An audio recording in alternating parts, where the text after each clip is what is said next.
All right, peace, peace, peace, beautiful soul. I hope that you are doing wonderful. And so I'm just getting off of work. I'm waiting for my ride. They're gonna take about 45 minutes to an hour to get here. So I decided, the most logical, productive thing to do is get your reading done. Okay. So first and foremost, we're gonna be talking about your sun, moon, and ascendant. These are like the essentials, and they're like they're like the foundation. You know what I'm saying? They deal with your character, your avatar, like your personality, like who you are as an individual. And then the other planets, like the inside planets, like Mercury, Venus, Jupiter, and Mars, Saturn. Those planets, they more deal with energies that you have access to utilize, to advance your character, but also to fulfill your journey. You know what I'm saying? And then the outer planets, Neptune, Uranus, and Pluto, these are like outer, higher forces that are influencing your journey. You know what I'm saying? Like the outer planets, they deal with like the spiritual plane. You know what I'm saying? Their influences are also primarily long term and highly transformative. You know what I'm saying? Uranus, Neptune, Pluto. That's why we're going to talk about your ascendant, your sun, and your moon first, because those are energies that are close to your being. You know what I'm saying? To you.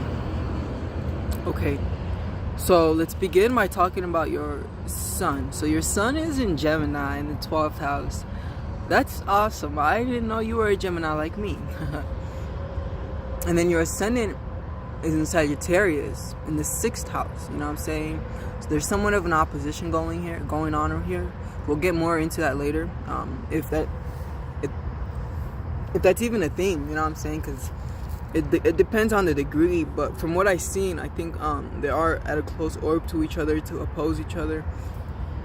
So we'll get into that in later sessions. I'll explain to you what that all means. And then your ascendant is also in Gemini. So this means that your chart ruler is Mercury. You know what I'm saying? We'll talk about Mercury in another session. You know what I'm saying? We'll kind of dive into it. But first and foremost, let's talk about your sun in Gemini in the 12th house. So with your sun being in Gemini, you know what I'm saying? This just indicates that you are a person who is like water. You know what I'm saying? Because Gemini is an air sign, but Gemini is mutable air. You know what I'm saying? Being mutable air, Gemini is all about going with the flow. You know what I'm saying? Like, how when Bruce Lee was saying be like water, and he was explaining that water crashes when it needs to, and it does this when it needs to, blah blah blah. When it comes to Geminis, our greatest strength, the place where we shine the most, is in our adaptability. We are very adaptable and very flexible. Yet our downfall is our changeability. You know what I'm saying? That concept, curiosity killed the cat, is very, very true. In the sense that when it comes to us Geminis, we at times can find ourselves being drawn and attracted to shiny things. You know what I'm saying? To shiny things. And being close to being in the first emanation, you know what I'm saying? And being close to Aries, we can also play out that impulsive energy, you know what I'm saying, where we just might find, and this kind of correlates and connects with our desire, curiosity, but also our desire to be stimulated, you know what I'm saying? So as a Gemini, our tendency of getting bored can be very likely, because we need a continual stream of stimulation, and it's important that you source this need, you know what I'm saying? It really is a need, because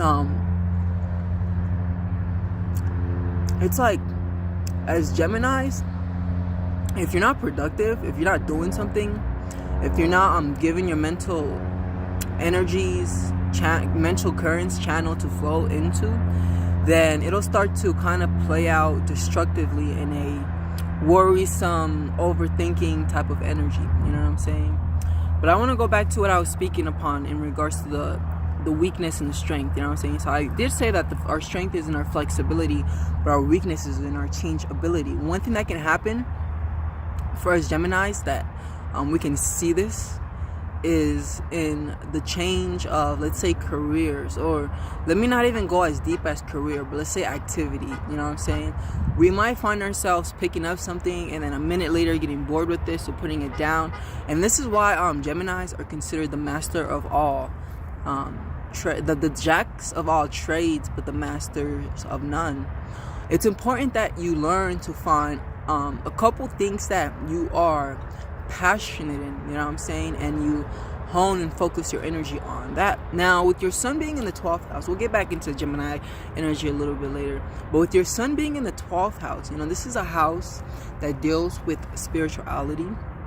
It deals with creativity. It deals with the creative arts, you know what I'm saying, of all kinds, you know what I'm saying, anything that incorporates creativity, anything that incorporates the imagination, you know what I'm saying.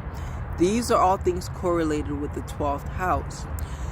So with you having your sun in the 12th house, it most definitely is important that you have channels of creativity that you can allow your imagination to like fulfill itself, you know what I'm saying. So find the ways in which you are creative, you know what I'm saying. And it's interesting because the idea that, you know, they say a lot of the times artists are like depressed, or like they've gone through something traumatic, or they just have a sad storyline that brought them, like, they're bringing color to a world full of gray, you know what I'm saying. And that very much synchronizes with the 12th house energy, because this is simultaneously yes, the house of creativity, but also the house that deals with like sorrow, trauma, bondage, having gone through things, having a past, you know what I'm saying, that kind of haunts you, that you may carry with you till this day. And this is beyond just like your trauma and your karma, you know what I'm saying, because the 12th house is a house of collective energies, you know what I'm saying. It deals with the collective unconscious, but on top of that, the 12th house also deals with okay, so I said unconscious and I said the collective. Yeah, so that what I was just about to share kind of escaped my memories. I guess it's not as relevant, but yeah, pretty much, you know what I'm saying, the 12th house. So dealing with all of these things, you know what I'm saying. Oh yeah. So that's what I was gonna say. It's not just your karma, but it's like 12th house individuals have this tendency of carrying on karma, you know what I'm saying. They'll take someone else's karma, other people's karma, and they'll kind of play it out, you know what I'm saying. And this is, when I say karma, kind of think of it like this, you know, these are like the impacts, you know what I'm saying, and they have an ability to feel other people's emotions to a level that may be unconstructive to the individual, you know what I'm saying, in the sense that you're like, if someone is going through pain, you may be able to heal them through self-sacrificing your own well-being and taking their pain. And this can be like a spiritual, energetic exchange, you know what I'm saying. It's not really physical or conscious, but it's like through allowing them to vent to you, you know what I'm saying, and things like that.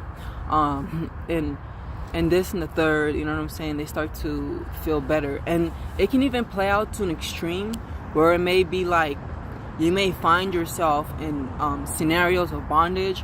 You know, the 12th house is associated with Venus, because, you know, Pisces is naturally belonging in the 12th house, and Pisces is exalted. Well, Venus is exalted in Pisces, so there's this association with relationships, you know what I'm saying, with the 12th house. This is kind of seen in all of the water houses, or the psychic houses as they're known, like the 12th, the 4th, and the 8th house. We'll talk more about that later in later sessions when I dive into the houses and I explain to you what the houses are all about.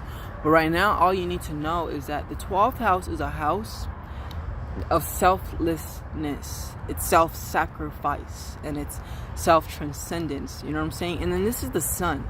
The sun is in the 12th house, you know what I'm saying. So the highest exaltation, well, before I talk about the highest exaltation for this placement, let me talk a little bit about its correlation in relationships, you know what I'm saying, where like it can play out either through like you know, the rose coloredness energies of Neptune or Pisces is also synchronized in the 12th house energies. You know what I'm saying? Where it's like these individuals will find themselves putting themselves in bondage or cheating themselves.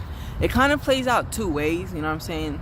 It can either be like seeing things that aren't there, and as a result being self-destructive and self-sabotaging, or seeing things that aren't there and thus, well, it's both. Okay, what I mean by this is it's like 12th housers can either have gone through so much like trauma and stuff in their life that they kind of build a wall around their heart, you know what I'm saying? And this wall, sure, it keeps like the evil out and the people that have intentions to hurt them out, but simultaneously this wall also prevents, you know what I'm saying, people with good intentions and people that have like, you know, a heart full of gold to come in.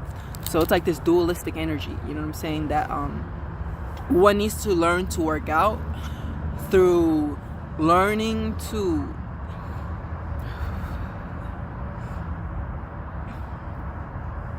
connect with one's highest truth. Like the 12th house is the house of illusion, but being the house of transcendence and being the house where like like the death of the ego, or the alter ego, rather, I should say, because you know the ego is not completely a bad thing. Like the ego is the reason why I am an astrologer, you know what I'm saying? I differentiated myself from other people and I can speak about certain things that can help you, you know what I'm saying?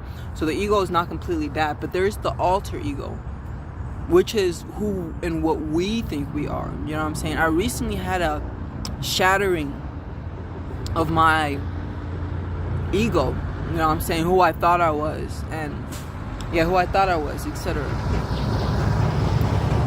And this death was inspired by another spiritualist, you know, of mine. Like I also get spirit, like, you know, readings, and I get advice from other, you know what I'm saying, like it's like no matter how elevated you get, like you should always reach out, like, and, you know, like to not do so is to be arrogant, you know what I'm saying, and like low-key a little bit ignorant, because there's certain things that we are blind to that others can see, you know. And this is very true with the 12th house sun, because when the sun goes into the 12th house, it's shining light into, or it's energies that it is expressing or unconscious or unknown. So it's expressing a lot of things that deal with like spirit and that deal with spirituality in general, you know what I'm saying? When I say spirit, some of the most loving people that I've met were Pisces, most self-sacrificing, you know what I'm saying, and willing to give from like the depths of their hearts were Pisces / 12th housers, you know what I'm saying?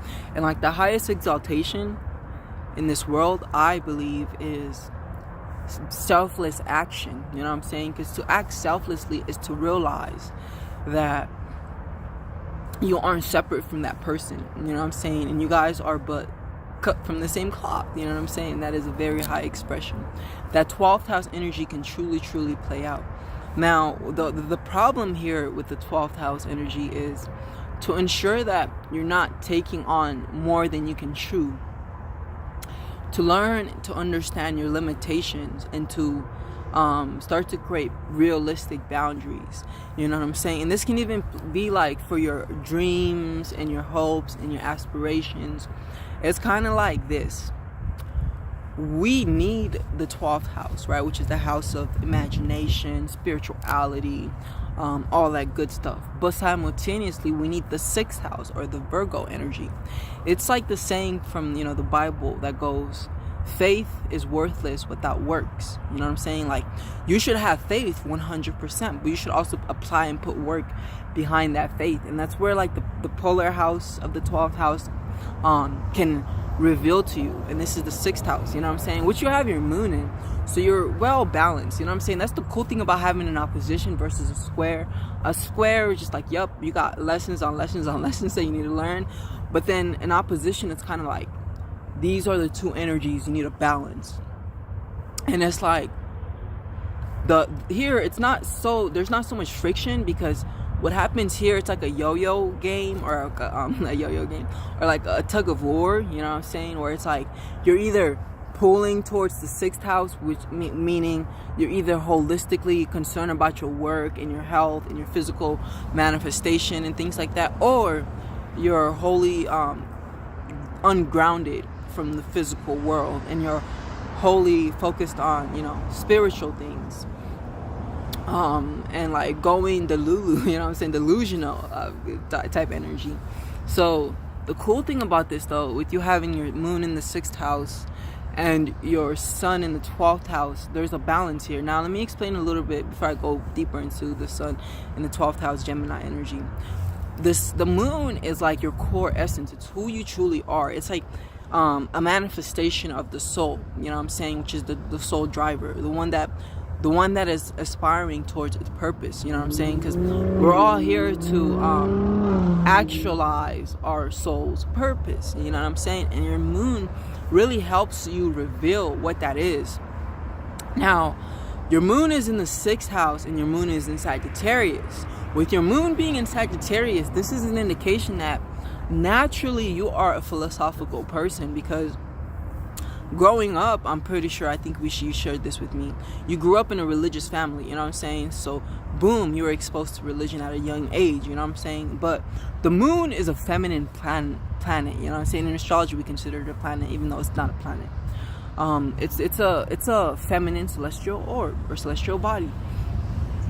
So with the moon being feminine, it's attractive and it's passive and it submits, you know what I'm saying. And so with this, and this is just an indication that a lot of the things that you've had to submit to, and you've because you attracted to yourself, are Sagittarian things. Now Sagittarius is the sign of the higher mind, you know what I'm saying. And it's interesting because Gemini is the sign of the lower mind, meanwhile Sagittarius is the sign of the higher mind.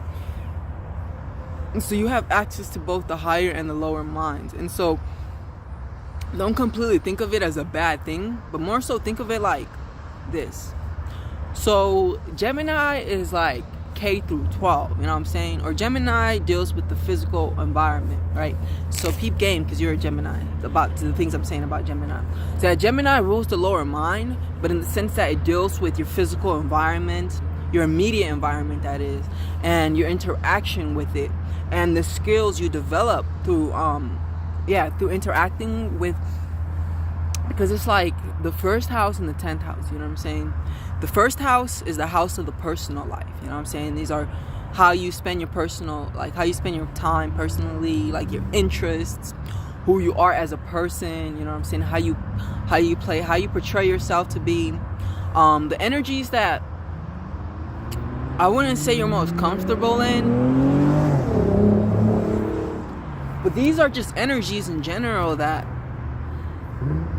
are automatic, you know what I'm saying. Like you don't completely have to force it, because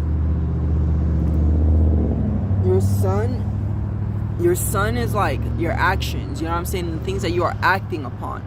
Meanwhile, your moon is your reaction, so the things that you are reacting upon. And when you're not acting on something, you know what I'm saying, like when you don't have a vision in mind, or a motive, vision, interest, will, right? When you're not trying to will something into existence, then you're not in your sun. And when things aren't coming to you to react to, like when you're not in your emotions, then you're not in your moon. And when you're just being, then you're in your ascendant, which is that Gemini energy, you know what I'm saying, that Gemini energy. Oh, right, that Gemini energy, you know what I'm saying. So this is just you in your element, you know what I'm saying. So you have your ascendant in Gemini. So this just kind of reinforces that sun energy.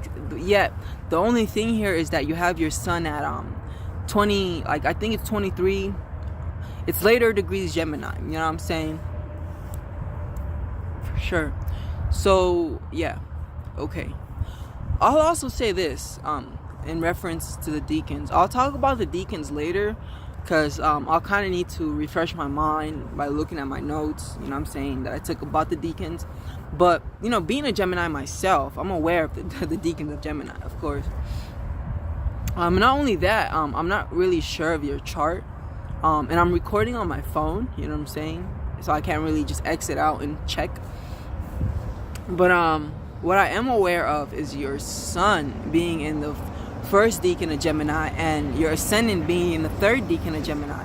So the first decan of Gemini, this is the decan of intuition, you know what I'm saying? And this is holistically the part or aspect of Gemini that is ruled by Mercury holistically. So this decan, like I said, is the decan of intuition. Now it is represented in the sky by this individual, not individual, but it's a bear, you know what I'm saying? And this bear is Ursa Minor, you know what I'm saying? Ursa Minor is Latin, I think. Yeah, Latin. Ursa Minor is Latin for the little bear. And so this little bear, it's also seen in like one of the stories about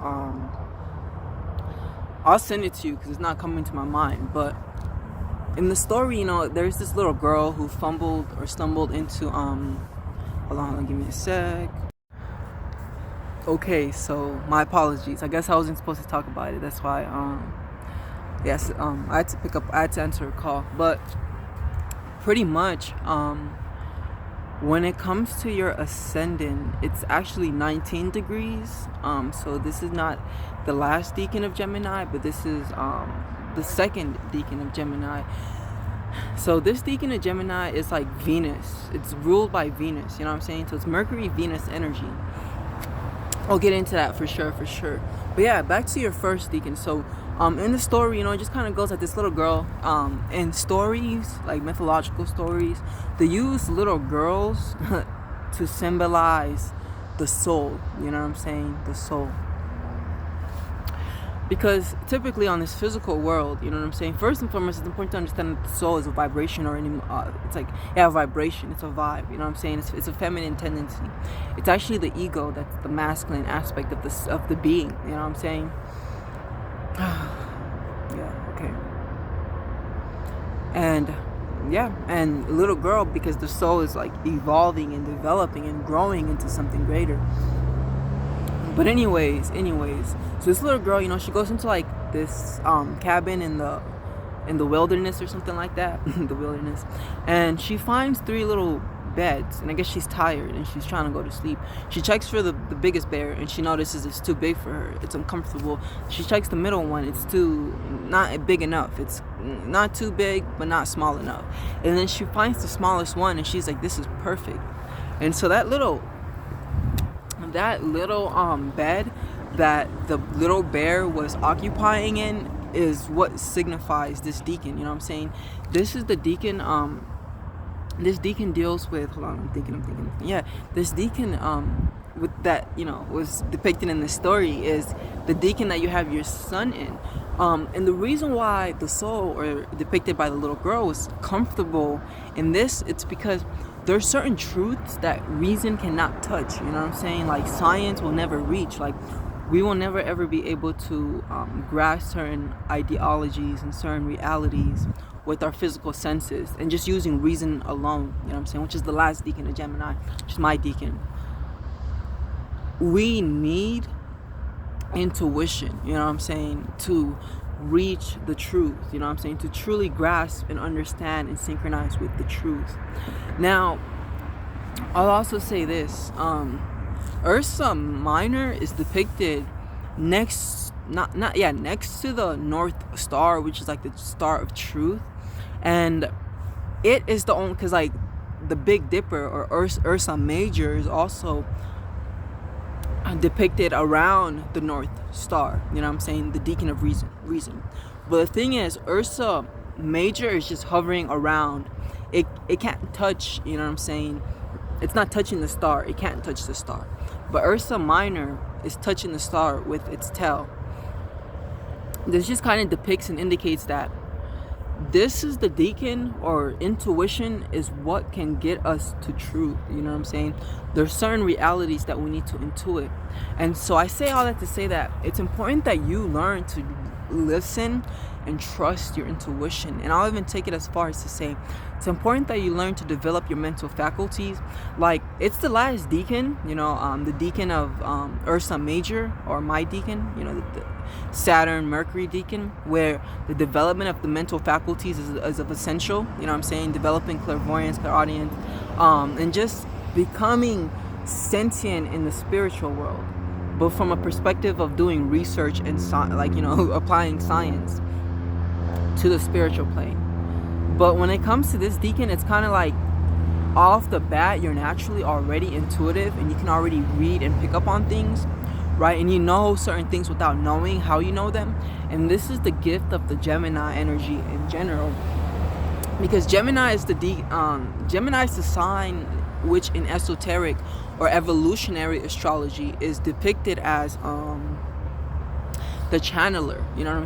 Our ability is our ability to channel, and this is also depicted in the reality that Mercury, the Roman god Mercury, which is interchangeable with Hermes, Thoth, and like some bird gods in other cultures, which I'm not completely familiar with, to reference the name. That is, I'm familiar with the being, but not the name of it.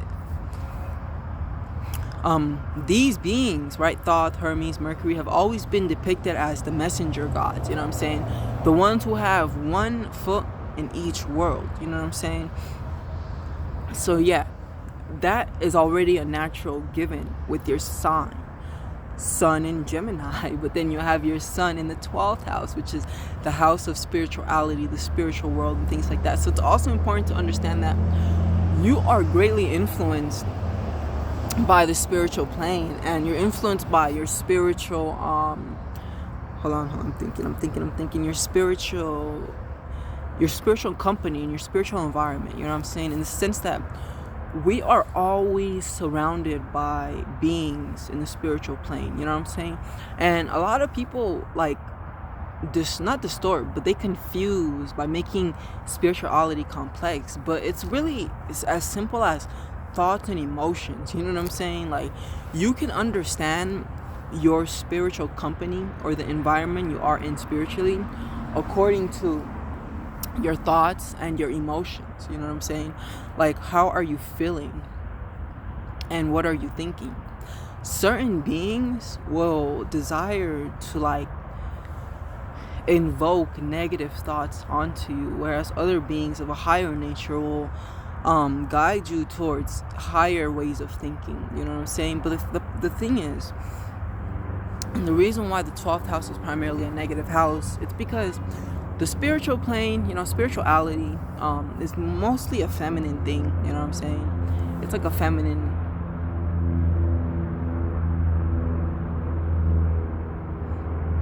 The thing about the spiritual plane is it's so broad. I can't just be like, oh, it's a feminine thing. But technically I can, because it's the unknown, the unseen, the yin. It's the yin realm, right? Which is like the feminine realm. So yeah, we can say that. And so the 12th house primarily plays out through trauma, through negativity, and things like that. And so a lot of the times, the spirits that people with 12th house energies, especially if they're not holistically aware, they attract forces that are negative, forces that deal more with the flesh.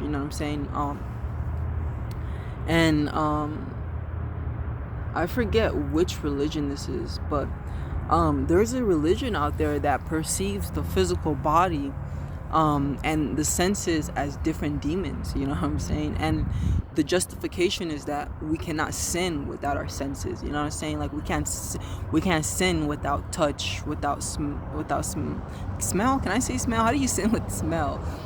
Without sight, without hearing, without this, without that. So a lot of the times when we attract negative beings, they come to us and then they incline us towards destructive, self-sabotaging energies, whether that be they draw us towards consuming addiction, I'll say, But yeah, so it's very, very important that you are aware and you are attentive of your spiritual being environment. You know what I'm saying? And I would also recommend you learning to meditate. You know what I'm saying? Going into stillness and going into the darkness and sitting with yourself, and learning your inner world, because the inner world is the part of us that we are dark to, that we are unknown. It's the unknown part of us. So make the unknown known. You know what I'm saying? Make your unconscious mind as familiar as like the back of your hand. You know what I'm saying? Like, because this is very much a 12th house energy. It's all about learning to understand the unseen and the unknown. And this is also important because the unseen and the unknown occult forces have a great influence on your reality, on your being, and things like that with you having your sun in the 12th house.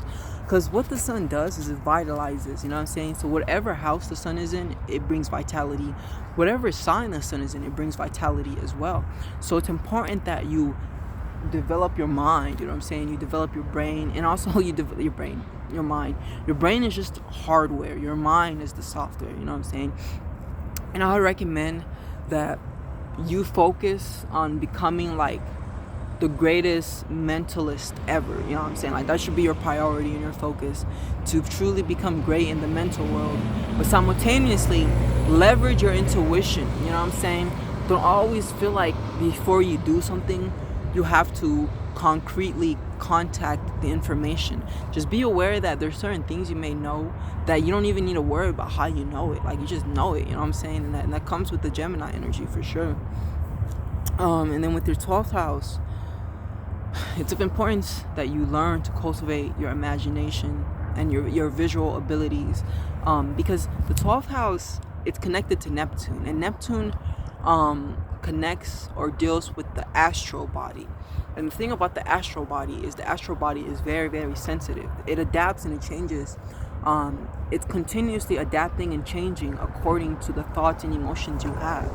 You know what I'm saying? So rather than just allowing the change to happen by chance or by, random disorderliness, why not grasp it? You know what I'm saying? And like intentionally and constructively start developing and creating new things. Now, the greatest thing I can say with this energy here, the sun deals with the will, you know what I'm saying? And the 12th house deals with like, in so many words, like transcending into a higher plane of being, you know what I'm saying? So learning to align your will with a higher will, your will with God's will, you know what I'm saying? I feel like that's very important and crucial. All right, we can go on and on and on about the 12th house, but what I'm gonna go on to talk about now is your moon. So your moon is in Sagittarius. So with your moon being in Sagittarius, you know what I'm saying, it's important that you understand. All right, well, the moon, right, I was going to say it's important you understand that your emotional language and your emotional nature is very animated and very animated and like very passionate and very intense. Intense in a fire way, right? Because Scorpio, water, intensity as well. But yeah, interesting thing about Scorpio, you may not know any Scorpios or anything like that, but Scorpio is like the invisible flame, you know what I'm saying? It's considered the invisible flame because it's ruled by Mars. Although a water sign, they tend to express tremendous passion, tremendous intensity. But anyways, so yeah, when the moon goes into Sagittarius, one aspect that many astrologers recognize with this placement is the concept of luck, you know what I'm saying? But luck is nothing more or less but a phenomena that cannot be logically explained. So it's just given to luck, you know what I'm saying? It's like, oh, you just got lucky. But in reality, there is truly no such thing as luck.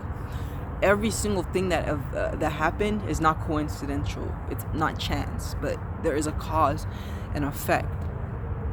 And now, it's important to understand Sagittarius is ruled by Jupiter, you know what I'm saying? And Jupiter is like the jovial planet. It's all about joviality and good faith, you know what I'm saying? And so Sagittarius, they naturally have this ability to kind of tune in and tap into higher perspectives and higher awarenesses. And they're not restricted, you know what I'm saying? But they have this great aspiration to be free. Now, yeah, to be free, because philosophy is ruled by this sign, right? You know what I'm saying? Philosophy is ruled by Sagittarius, right? Religion is ruled by Sagittarius simultaneously. Spirituality is ruled by Sagittarius. And it's like those who are philosophical, who are spiritual, and even religious, you know what I'm saying? They have in their inventory access to a higher power, a higher source. So for them, so much more is possible. Whereas the opposite sign to Sagittarius, Gemini, you know what I'm saying? These individuals are more so going through life, trying to figure things out through the application and the utilization of their mind, you know what I'm saying? Whereas the Sagittarius is more likely to, let's say, go to like a mosque or a church, or if you know they're not religious, they're more likely to through their spiritual practices, you know, reach out to a higher power or a higher force and ask for assistance and ask for guidance, you know what I'm saying? And not only ask, but envision it, you know, see it, feel it. That's the thing about air. And air is more like intangible, you know what I'm saying? Air is more like an idea. Air signs were like patterns, you know what I'm saying? But then fire signs, they're like the action, the passion, the fuel that brings this pattern to life, you know what I'm saying? Well, water more so is the fuel that brings things to life, and then fire is like the manifestation of that thing in motion. Yeah. Fire and water, they're both yin elements. Like fire is more yang, but in general, they're both yin. You know what I'm saying? Just like air and earth are yang, meaning air and earth are masculine energies, fire and water are feminine energies. Naturally, of course, fire is the masculine, and but yeah, anyways, that's aside the point. But I bring that up to explain this, you know what I'm saying, that fire energies, they are the yin because they deal with like the imagination and the vision, you know what I'm saying, the ability to visualize and the ability to see things.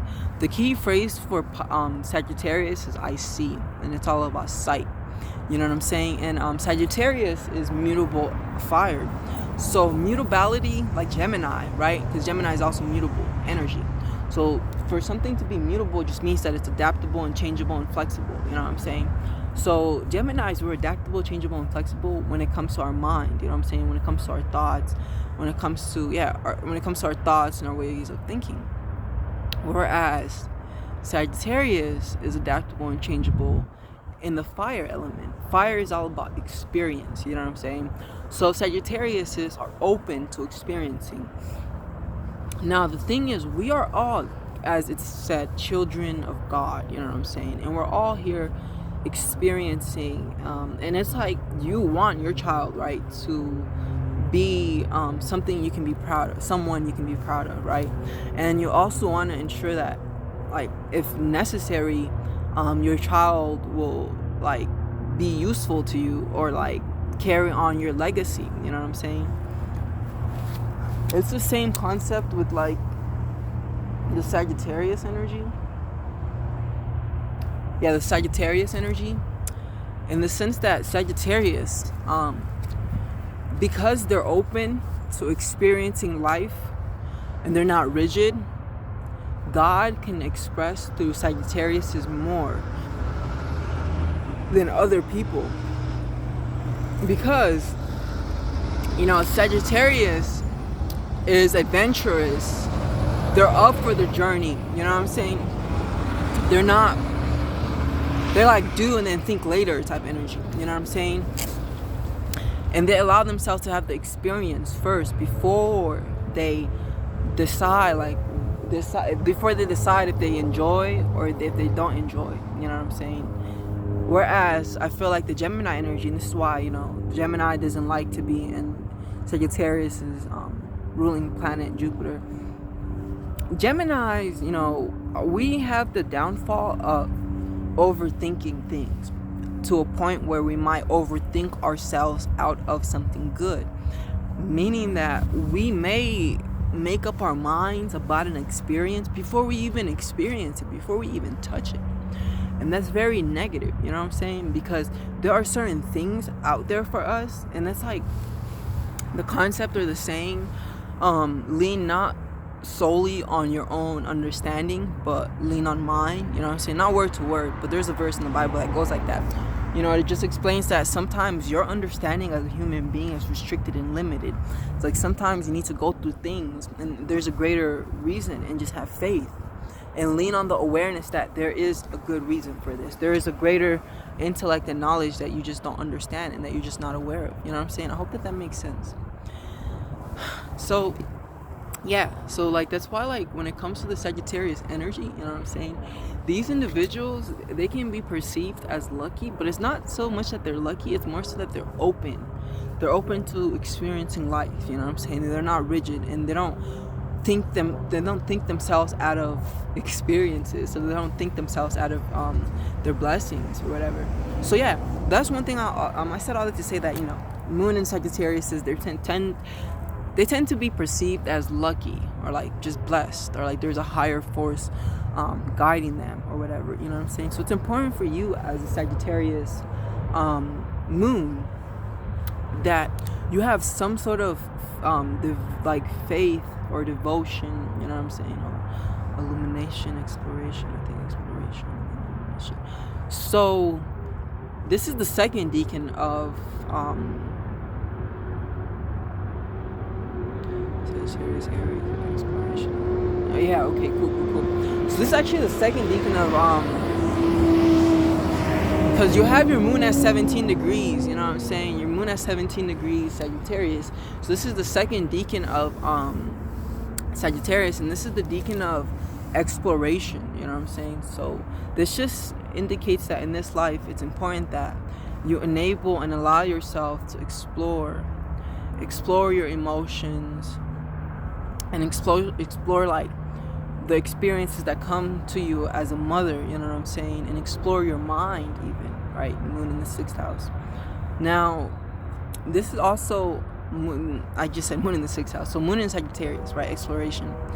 But this is also moon in the 6th house. So it's important that when it comes to work and jobs, you be open, and you kind of, in a sense, allow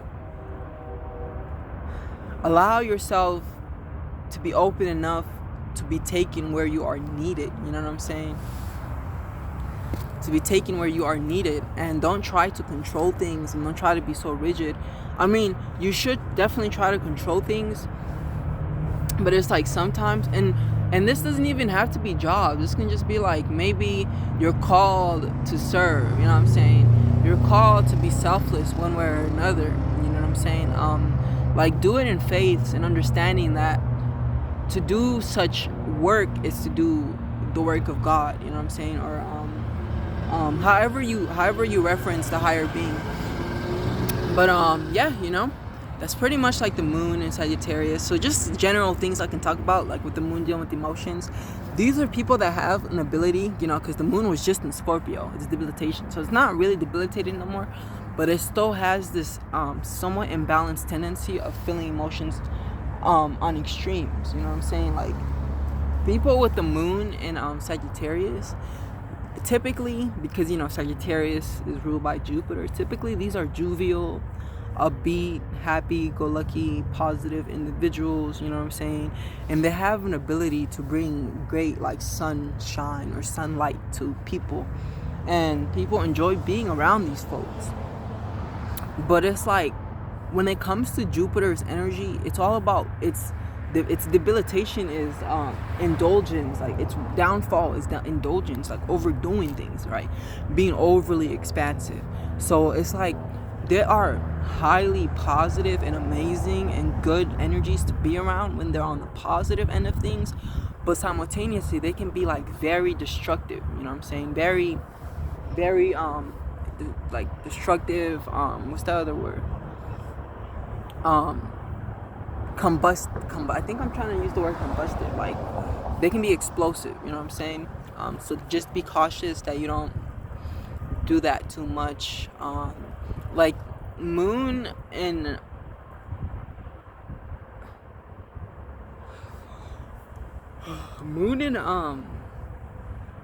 Sagittarius people, another negative can be their competitive tendency. You know what I'm saying? They may find themselves turning anything and everything into competition. You know what I'm saying? Where it's like sometimes you don't need to compete. Like you can just maybe allow yourself to have a seat in the in second place or something, or just realize like this isn't a place where I should be competing. This is a place of family energies, and I should just let everyone shine. And I should understand I have my own energies and my own ability to shine as well. Lastly, I'll talk about this. You know what I'm saying? Because we'll touch more on your ascendant later. But yeah, our time is closing up. So lastly, I'll talk about this. When it comes to the moon in Sagittarius, my bad, not moon in Sagittarius. When it comes to the moon in the 6th house, one thing that needs to be balanced is work health. You know what I'm saying? Like ensure that you're not working so much that you're killing yourself. You know what I'm saying? But simultaneously ensure that you're not working so much that you're killing yourself, but also ensure that pretty much, because with your moon being in Sagittarius, like one thing that brings you comfort and stability and security is ensuring that you are employed. You have some sort of employment.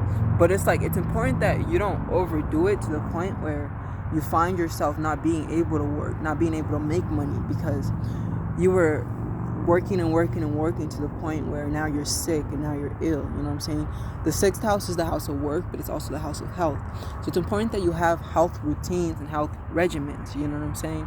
And it's also important and valuable that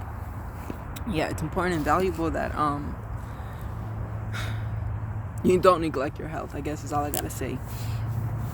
Because if you do neglect your health, then one issue that will pop up and a responsibility that will pop up for you is health.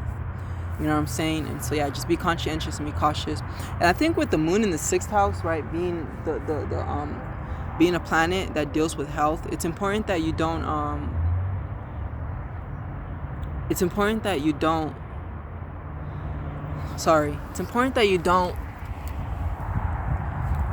Wait, I was gonna say, this can also be mental health. You know what I'm saying? It can also be mental health, like,